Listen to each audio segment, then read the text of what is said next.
Wow. Do you want to do it close up? Well, I'm going to do, yeah, go on, carry on. I want to look at the screen as well. Yeah. But that's okay. I'm really close on them. You can follow headshots and swing around. I was thinking of just leaving it. Because when you do this, Oh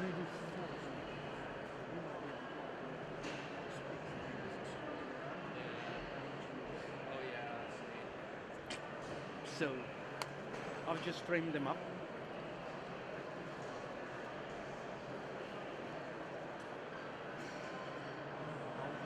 The Olympics. Yeah.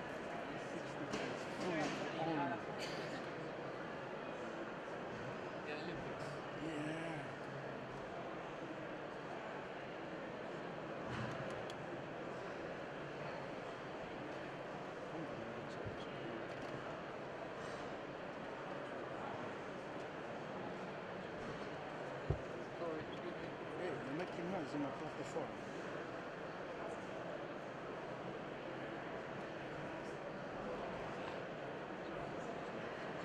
So you work with Marlon also? And you have Clara? Well, I haven't worked with him, but I went with the Aztec. All right, okay. He did the Patrick job before. Yeah. Well, Patrick replaced Marlon. Yeah. Yeah.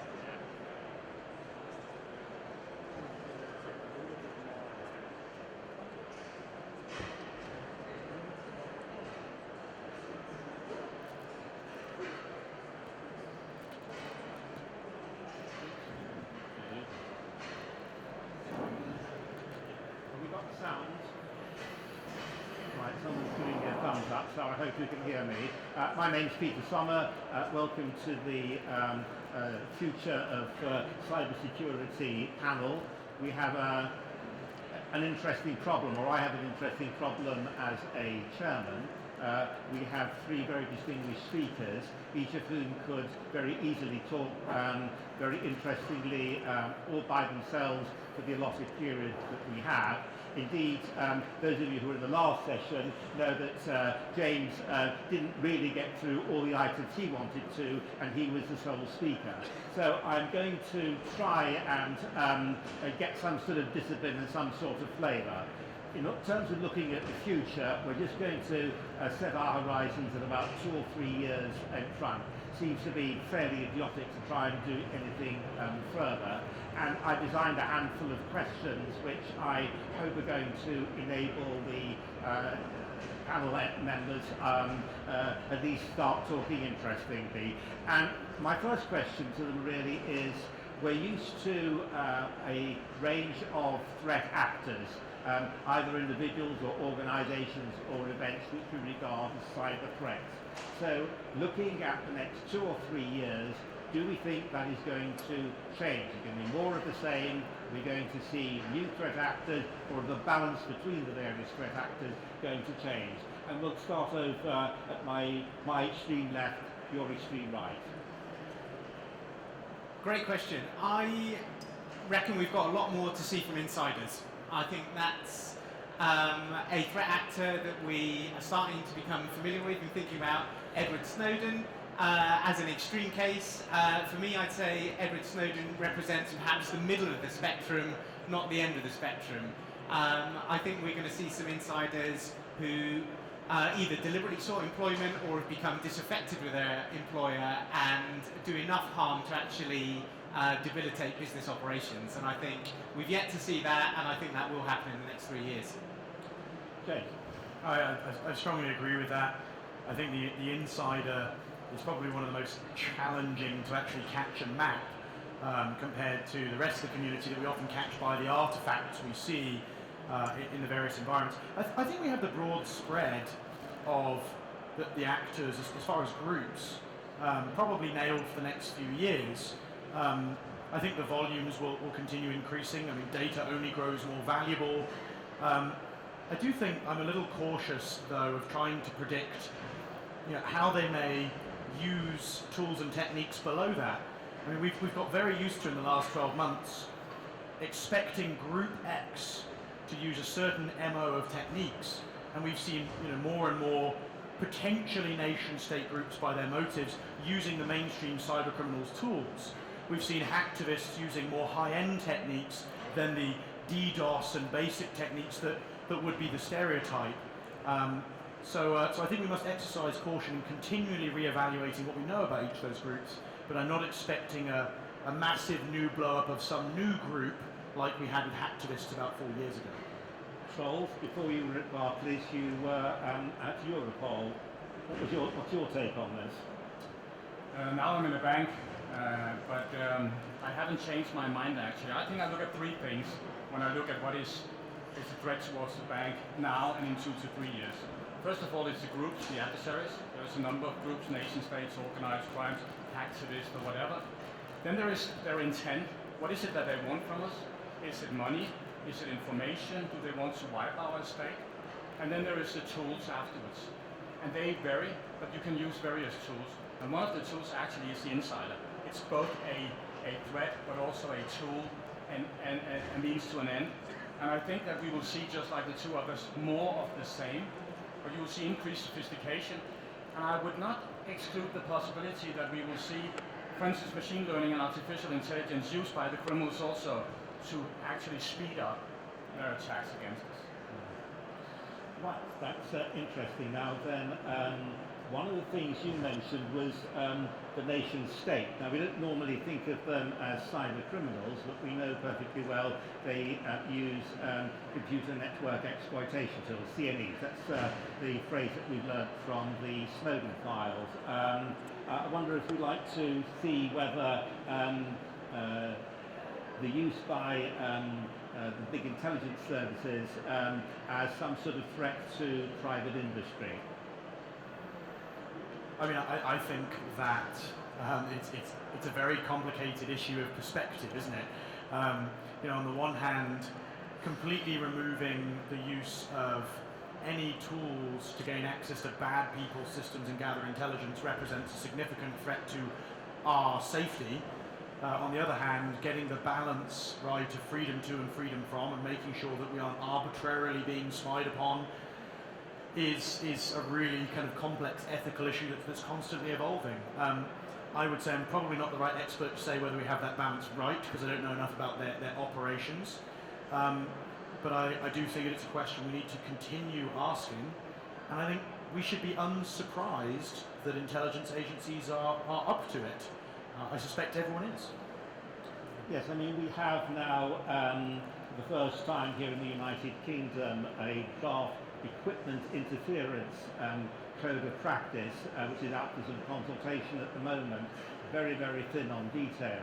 One of the real problems is going to be how you achieve that sort of balance. It's probably a matter of detail rather than trying to just sort of talk in broad brushstrokes. The authorities should have the power to investigate what they need, but not in excess of what they need. And very interesting to see how, as the new legislation comes through Parliament, most of whose members probably are not terribly computer literate, are able to strike that balance on part of us. Yeah, sure. I think what we need is norms at the internet, right? I think that we will be spying on each other to the end of the day. We've always done that. But I think we can maybe agree on fighting crime at the internet, because I think that Russian, Chinese, Americans, everybody is affected by that. Everybody will be on the internet. Everybody needs to protect the internet. So we just need to create norms, and that is much more a political task than it's a business task. But we need that desperately if somebody's listening. I'd add we need to be realistic about our ability to keep out people that have got massively different resources to us. We can worry about the absolute latest and best defenses, but at the same time we could inhibit our own businesses from being agile enough in the markets. And realistically, with all the resources that nation states have, to the point Troels made earlier, maybe it's just easier to bribe an insider than it is to launch a sophisticated campaign anyway. Why spend $1 million on an iPhone exploit if you can give $100,000 to the sysadmin to achieve the same end? So I think Because one's cooler. Yeah, I think for the everyday business, they aren't going to be affected by nation states. And while nation states clearly have many different objectives, it's not usually to damage private industry. So criminal gangs do have that interest, hacktivists have that interest, disaffected insiders have that interest. So I think, but there is a downside by a nation state's activity sometimes. That is that the malware they use for their tools sometimes stay in the wild. Yeah, trickles taken down. over, adjusted by the criminals, and they use it a couple of months later. But then we just need to be alert here and look what the nation state are doing, and then be prepared for when it hits us from the criminals. Okay, my next question, I'm hesitant to put it through, is whether we're going to be looking at particularly interesting new threat mechanisms. Now, those of you in the last session will have had a very vivid series of demonstrations about new malware mechanisms, so I'm going to ask you not to repeat that. Do we think, again, it is just going to be the reuse of old bits of code, the very occasional appearance of new zero-day exploits, an awful lot of social engineering, or do we think there are going to be other mechanisms which, over the next period, we need to be thinking about? I think there'll always be cool new stuff, and exactly as Troels says, the trickle-down effect is very real. Revelations about hiding inside of hard drive chips has really changed some of the thinking about what does it mean to be stealthy. And BIOS. And BIOS, exactly. But we need to be realistic that still vast numbers of companies haven't cleaned up Conficker from 2007 yet. Certainly I see that every single week. Without fail, we will see a large-scale worm infestation from 8 years ago. And so I don't think we need to over-obsess on the new stuff. But what I think will change is some of the impacts. And James talks very well about some of these things, and he has a great story about it. But I'm surprised we haven't seen more businesses actually be wiped out. And I think what will be different is survival of the fittest. I think there will be a digital survival of the fittest over the next few years start to come into play and have real-world impacts on brands we recognise. I think as far as mainstream computing platforms that we've been very used to, of course we'll continue seeing exploits. Their value has been driven up by a lot of the mitigations I talked about previously. I think the interesting thing for me is how many cybercriminals we've seen shift towards social engineering tactics in place of the likes of drive-by downloads. And in many ways that is an attack vector that has been around longer. Think back to Netski-P, right? 11, 12 years ago. But actually many people are less equipped to deal with from a security perspective. The thing I would really go back to, I know it's cliche to do it, but I'm going to qualify it. It's the Internet of Things, and it's not because, oh, scary Internet of Things, someone can hack into your camera and look at you, although certainly creepy. I think this is a massive point of transformation in computing. We've grown used to a trusted ecosystem of certain vendors. I used to be mean about Microsoft, they're doing a much better job. And a lot of these devices, when you now reverse engineer them, are running Linux 2622, which was cool when I was a kid. I mean, these things are undoing lessons we have learned in security over the past 10 years. We are failing to apply the things we're doing. We're going backwards. And sooner or later, those devices will hold data that meets those interests. So, see beyond the marketing hype of IoT, there is a genuine risk there at a technical level that we need to start chipping away at before it bites us in the backside. I think I agree completely what you have said already. What I look at is there is a number of things we can do.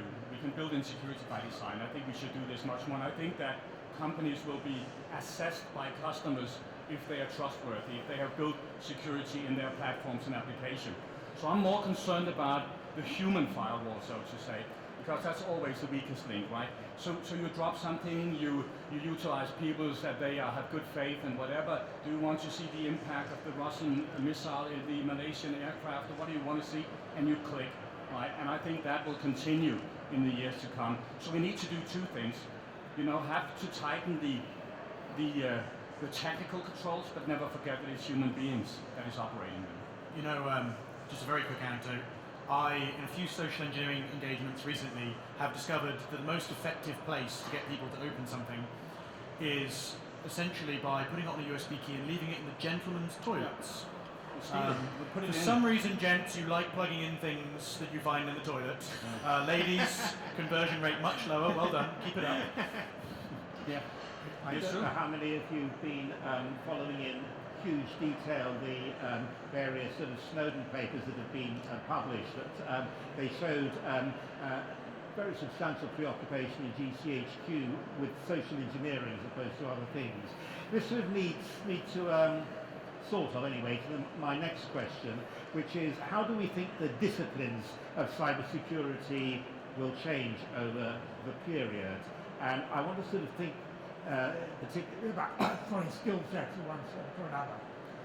Oh, a bit of a cold as a part-time academic at a number of universities, I get asked to comment on syllabuses, what should the syllabuses concentrate on, and obviously it's very easy arriving out of a computing department that they can just do the straightforward sort of computing science stuff. It's all the other stuff that's difficult. So I think we sort of half had some of the answers in the responses we've had so far, but I'd like us to look now in our next round at what are the disciplines and what are the skill sets we're going to need over the next 2 or 3 years. I think two things in particular about that, and possibly both of them are not what you expected me to say. The first one is those of us that really care about security have got to start mainstreaming it. And the idea that security teams are going to get ever bigger and bigger and bigger compared to IT teams is not sustainable or scalable. And building on Troels' point, we have to move security just to be a thing that people are aware of across the business. And capable, if you run servers, are capable of knowing when your server is doing something that it shouldn't be without having to have a tap on the shoulder from James or someone like it. But I think what I'd really like to see in terms of the people that we train up, whether it's in academic institutions or again, James is a really big and very famous SANS trainer, is preparing people for the real world. So I think we talk a lot about best practices and perfect code and the best way of locking down a firewall, and we do those sorts of things at college, and then we get out to the real world and go, there's 400,000 Windows XP machines, go and protect it. And so I think that there's more that we can do to at least soften the blow of people that are trained on one end on perfect, but then come into an environment where it's about mitigating risks rather than eradicating them. I think you just called me fat, by the way. You just said it's very big. So I guess there are two things for me. One, I have spent the last 8 years of my life trying, sometimes failing and sometimes succeeding, to be an advocate for us as security professionals taking very technical subject matter, the latest stuff that's happening, and making it accessible to the rest of the world.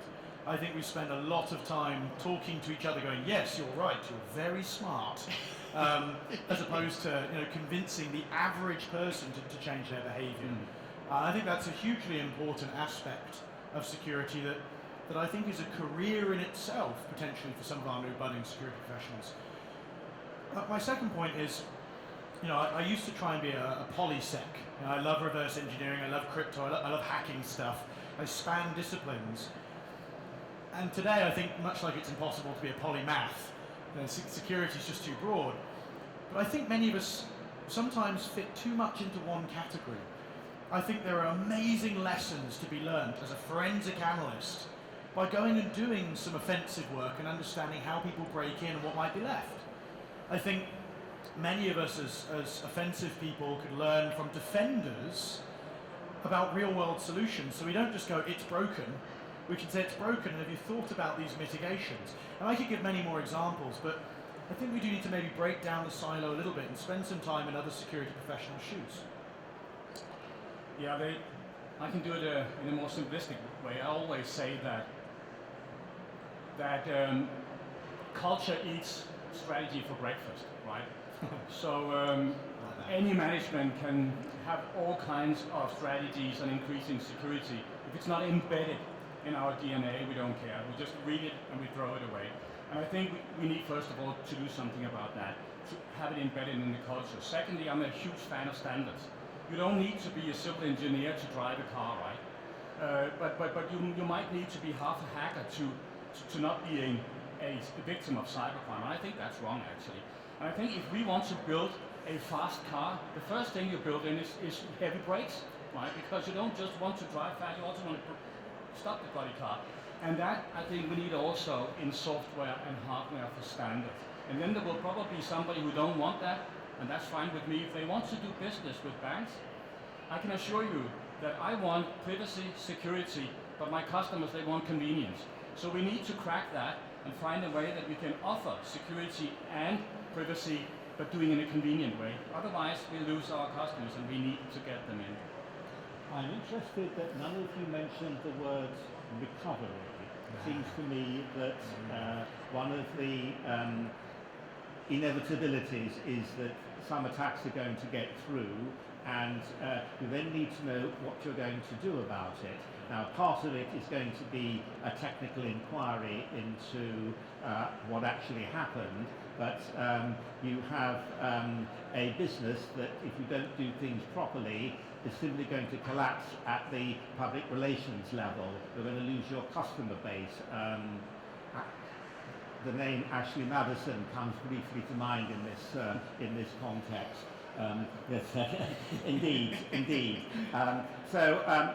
It seems to me that there's probably not enough activity in trying to think how recovery takes place. And one of the other aspects of recovery, and it relates to my own sort of interest and speciality, is that during the process of recovery, during all the panicking not to lose the customers, not to lose the investors, you're probably going to need to collect evidence of what happened, because there's going to be litigation afterwards, and if you haven't got the evidence, then you're not going to be able to make the insurance claim, you're not going to be able to prevent people from suing you. And if by some chance you actually want the police or law enforcement to do something, they can't do much without evidence either. It seems to me that sort of discipline is not sufficiently high up in some of the syllabuses. I would give a massive +1 to that. I think it's a great observation. I have been involved in so many incidents where you get called in and people are running around frantically screaming, where people start covering up, often with best intent, where someone sends the email to the CEO saying, "I told you that we should have done this," or deletes the email where they kind of made a mistake. And let's not forget that there are more and more pieces of malware, more and more attacks where there's a model of ransom.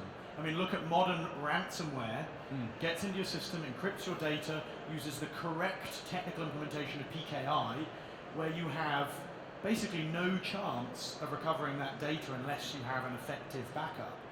I think good incident response is a critical profession in security, involves a myriad of sub-disciplines. You mentioned PR, you mentioned recovery, you mentioned working with lawyers. It's both a leadership role and a hugely important area of technical skill and policy. So very, very important, I do agree, and probably more so day by day. And I think we'll follow that, and we have implemented that. So I'm not so concerned about big banks, actually, in that respect. I'm more concerned about the lower end. The companies that are struggling to get up and running and trying to sell their things in startups and medium size, to build in all this is very costly. That's where maybe vendors come in handy. But I agree that we should have it, but it's just something that you need to pay for. And in the end, there's only the customers to pay for it, right? So where is it that you cut your corners? It's sometimes there, and that is why I'm a strong advocate for systems in this, but also for security by design. Yes, the problem for the new company is that it will have raised funds from investors, it will be spending money like nobody's business, and they want to get product out and income in. And the security person saying, wait a minute, maybe we should be doing a little bit more testing, maybe we need some sort of contingency planning if everything goes wrong. This is the person who is dragging the company back, wanting to spend more money before the investment is properly paying off. I'd add to that, Peter, if you don't mind. I'd say an even bigger drag on mid-sized and smaller sized companies are either board of directors or leadership, where they say it's not acceptable for there to be a security incident, because there will be them, they'll just never hear of them, and it is not it's not that rare an occurrence to work with a company when they find something and they say, I have promised the board we're clean, like sign this NDA. We need to be clear that you're not going to tell my boss about it, or come get your bloody box, because my boss can't find out that we had this in there, we'll clean it up later. And I think leadership needs to make it okay to have a security incident. I think leadership needs to make it not desirable, of course, but be there to support technology teams, operational teams in bringing the business back up when there has been an incident. And that is, to Troels' point earlier, culture beats strategy. If your strategy is don't have an incident, you're definitely doing it wrong. But it's not just culture, it's actually having a fairly detailed plan of how you're going to bring things back. And in the traditional disaster recovery business, people are looking at the consequences of a fire or a flood or a Plus, bomb it's or all something about like incident response, Yes. having resilience, have a graceful way to actually deal with it. We will all be hacked, right? There's no absolute security on the internet. So it's about how you deal with it. That's all, and nobody has always already a plan for that, but you need that in all levels. Right, my next question, maybe just a little bit technical, but I think it's worth airing. In the presentation just before this, James was praising Windows 10 for all the internal facilities for trying to limit the possibility of malware. There's a contrary argument, which is that desktop operating systems, from Microsoft in particular, have just got hopelessly complex. They're doing far too many things that the vast majority of people don't want if they're using it in an office environment. Windows 10 as a desktop environment has lots of facilities which just make much more sense in terms of a smartphone, and what Microsoft decided is that they want everything to look more or less the same. But isn't the over complexity, or let's be kind, isn't the complexity itself a problem, that it becomes too difficult for them to test, and the fact that you can't test something means that there are many more opportunities for people to find holes which they can then exploit? So am I right or am I wrong? Well, I don't know if you're right or wrong. I think James will know. I agree with him that Windows 10 is very, very good and much more secure than anything else we've seen. I think, but that's again because I'm a bank, I think the majority of our products and services financially will be delivered on a mobile platform in the future, on a tablet, on a smartphone, and not on the internet. So you'll see a gradual move to that. Right now, we don't see so many exploits on mobile platforms, but it might come because, again, the criminals will go where the money is. So I think that here you will see a transition. But right now, I think this is where you'll see the biggest frontier, and in the future, I think Africa will simply, they will jump over the internet and go directly to mobile when they get them. I'm not sure I could be entirely positive about Windows 10 user interface, but that aside, from a mitigation perspective, they've done a great job of working with the security community, and things like, if you're interested in some technical details, take a look at Control Flow Guard, CFG. It's an amazingly clever mitigation to probably the most influential exploit technique of the last 10 years, something called ROP, Return-Oriented Programming. And it just kind of works once a program is built for that operating system. It's really clever. I think that, of course, complexity is the enemy of security, but I also think there has to be a realism that building something simple that does the things we want today takes an insane amount of code. And in those insanely large number of lines of code, constant updates, the fact we're running faster and faster and faster than ever before, come bugs. So I think that there will always be a bit of fighting rearguard action, trying to shore up defenses. I think Microsoft had a long journey to getting architecturally to where they should have been, and I would have classified them as remiss or negligent in the early days, where now they lead amongst many. But one thing I would say is a lot of these operating systems, to follow on from your point, Android, iOS, they have a lot of the mitigations that Microsoft learned about the hard way in them. And that doesn't mean they're immune. Right? There's no 100% security. There's always a flaw. But it's a lot more difficult to write an exploit for Android, 5.0 versus like Windows XP or something like that. That said, when you jump over to those IoT devices, it's like back to Windows 95. So yes, complexity is the enemy of security, but I think it's a necessary complexity in modern computing. And I think we just have to continue being vigilant to build in security by design as a part of one of the weapons of dealing with security issues. I'd add that every time we in the security community talk about complexity, the business hears flexibility. And when we say, hey, we want you to have less, and they hear flexibility, they've already starting to walk away. And I think a really great example of that was when mobiles and tablets were really starting to take hold, and lots of IT teams and security teams were saying, never on my network, never for real business. And look at it now, most of us, even with a laptop and a smart device next to each other, would pick the smart device up first. James has got his smartwatch, he doesn't even pick his phone up, he just looks straight at his watch and interacts with it, and I've zero doubt that he does office-related things with that smartwatch. As you notice though, this is no longer particularly rude in a meeting. This is like, what are you doing? Right? Society hasn't got used to this yet. It will. We will be. So I don't think we can stand in the way of complexity. I'd love to be able to, but even when you start doing that, you find the facilities management people have just rolled out an Internet of Things smart building that you had no idea about, and it's on your Wi-Fi, and it's talking to your core systems. You can change the But temperature. there's also something about how we do things. In a bank, for instance, if a business wants to deploy an application, in the old days, we programmed it and then we pen tested it here. That's wrong, right? You have to start here by sharing the idea with the security guys and then build in security, because then you get the right security built in and the convenience at time. And that's the change you will see in the future. Right, my next theme is the cloud, and the way I want us to look at it is the relationship between you as an individual business and the cloud supplier. You are heavily dependent on the cloud supplier providing you with adequate security. How do you manage that situation? How do you make sort of proper guesses, estimates, well, they have to be better than guesses, about your relationship with your cloud supplier, which everybody else is terribly keen you should have because of all well-known financial and production advantages?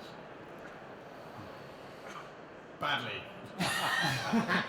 I think it's a deeply uncomfortable model, isn't it? I mean, we've for many years been asked to assess the risk of the things we bring into our businesses. We pen test the ERP platform. We ask the vendor questions. We ask our peers. We deploy mitigations. We put firewalls in front of it and buy fancy things. And the things we can touch and put our hands around. And it doesn't always work, but it feels like it's in our control. And of course you put it in the cloud and now you're responsible to some third party. If I look at those third parties and audits I've been involved in and kind of incident reviews, there are many cases where cloud platforms are honestly significantly more secure and robust than the average business's controls, because they have the expertise and they can afford it. There are others that are abhorrently, embarrassingly negligent, and yet will stamp on their "we've got a good cloud certification" logo on their website, and everyone will believe them. I think there are two things we need to think about. One is the risk of the fundamental model. Great paper, really fascinating, last week, or maybe the week before, where they demonstrated that you could extract key material to break high-end AES in Amazon Cloud Services, amongst others, by basically doing a side-channel Tempest attack on a shared instance. It's freaking cool. Worth a read. And put some fundamental kind of light on the risk of a shared infrastructure. The other side is this. You cannot outsource risk. If you lose your customers' data, they blame you. Legally, you cannot outsource risk. You are still that data controller, that data owner. But lots of business people feel like by giving it to a third party, you've outsourced responsibility. you've got to find some middle ground of auditing of standards, of checks and balances. Some are good, some are bad. It is an area of maturation, and the one thing we can't do is say, how do you secure the cloud? We can say, is service X secure and private enough for use? We have to stop dealing in generalizations and talk specifics if we're to have hope. And you also need to look very carefully at the cloud contract. I had the advantage or disadvantage at my first degree was in law, so I tend to look at these things from a legal perspective.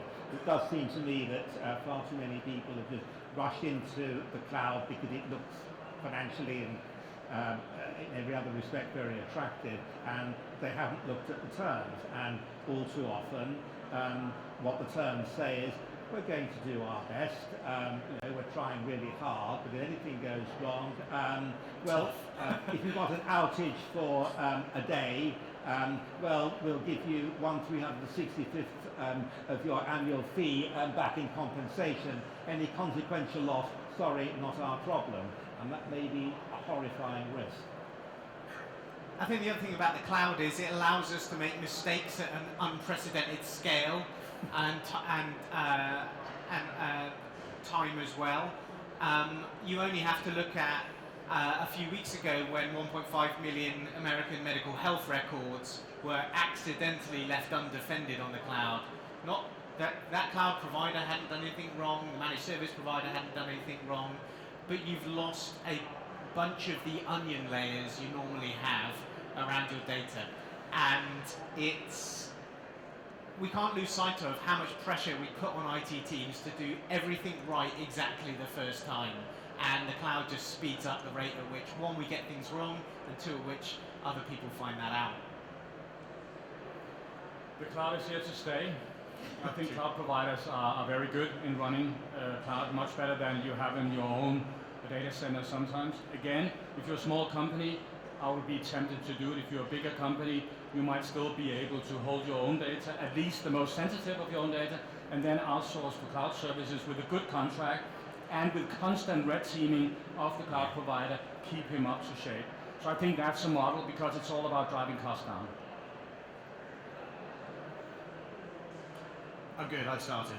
Okay. I've talked way too much, and they keep waving at me going, you have to stop now, and I keep going, sure, yeah, no problem at all, and not doing it. Okay. One of the big issues facing large companies and their relationship with national governments is the issue of encryption. And national governments want backdoors. Some of us have already formed our views on these things, but I'd be very interested in hearing what our panel has to say. I can start because I've been very vocal when I was in the police, and I've changed a bit. Now I'm in the private business. So I think good encryption is key. That's it. Haha, good pun, well done, look at that. Good encryption is key. That doesn't mean that we as a bank would have anything against it was technically possible that we could hand over information from a legal government that had a court order. That's not what we're against. I just think it could be difficult to do this sometimes with encryption. Encryption is very, very needed. We need to find another way then, and law enforcement will find another way, I'm sure. I mean, my very quick view, of course, hampering law enforcement, hampering intelligence, I think is a bad thing for obvious reasons. Most of us would agree. That being said, put a backdoor in encryption, and I think the majority of backdoors you could design come with an eminent risk of undermining the entire security model. So I am pro strong encryption, which is, appreciate a wonderfully ambiguous term, but I'm more of the, this is not something we should backdoor school of thought. I've nothing to add. I feel exactly the same. Because you have a background in the agencies, do you not? well, I do. It's your fault. It's your fault. The key point is they shouldn't be allowed to go and seek information by going through a backdoor for which the company or the person whose data it is unaware that it's gone on. Now, if you need to find out about a criminal who's using Barclays bank accounts, you need to go to Barclays, not Microsoft, not Amazon. You have to serve the warrant in the right place. Encryption, backdoors, a bad idea technically, but actually they're also a bad idea constitutionally as well. the warrants have got to go to the person it's being served against. And also, even if you can devise this sort of magic hope for bit of code which is going to deliver extremely strong encryption that has a very reliable backdoor, some human beings are going to have access to that backdoor, and they are a weakness as well. Yeah. I mean, where do we have secure code anywhere? Just give it to James if you think. The first person that thinks they've got some secure code, give it to him and let's see how long it lasts. Challenge accepted. And you can see law enforcement will find a way. Tor is impenetrable, right? But law enforcement is all over it, and they get in from time to time, I can assure you. I suspect when strong encryption is deployed, we'll see rather more use of hacking by law enforcement and intelligence agencies. Obviously, if you can get inside the device of your suspect, then you will be seeing stuff that is unencrypted, and you will also see the credentials. So, although we've had a succession of people from the police and the agencies over the last few weeks lamenting encryption and trying to influence the legislation we should be seeing in the next few weeks, the draft legislation in the last few weeks, I think one has to extent throw back at them. Actually, you've got an awful lot of powers which you can also use, and trying to get some special deal for encryption is rather like trying to ban the sale of gloves because there are thundering uses if you want to get fingerprints from people. I'm going to take, are there any questions from the floor, anything that people feel absolutely burning issue which they'd like the panel while they're here to address, and which I haven't been able to put into my hastily scribbled questions? Because we said everything there is to know about security. Job done. I was asked a few weeks ago to speak to a bunch of insurance underwriters in Lloyd's, and it was run by one of the big law firms who wanted more business, and they were looking at cyber insurance.